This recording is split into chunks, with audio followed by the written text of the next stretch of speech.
Kami hari ini melakukan kunjungan ke lokasi salah satu aset tanah milik Pemkab Aceh Timur.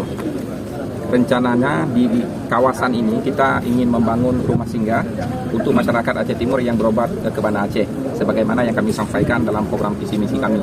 Nanti rumah singgah ini akan ditempati oleh masyarakat yang berobat ke Banda Aceh. Kita juga akan fasilitasi dengan ambulans serta mobil angkut. Kalau ada keluarga pasien yang ingin ke rumah sakit atau dari rumah sakit ingin kembali ke rumah singgah, itu akan dijemput.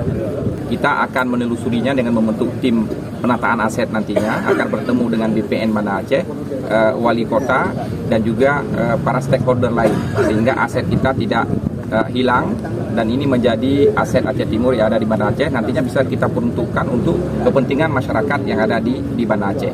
Oke, soal realisasi pembangunan ini ditargetkan akan siap di tahun ini atau akan rencana seperti apa? Ya, berhubung kita baru masuk di jajaran pemerintah Aceh Timur, artinya ini baru dihitung aktif hari kelima.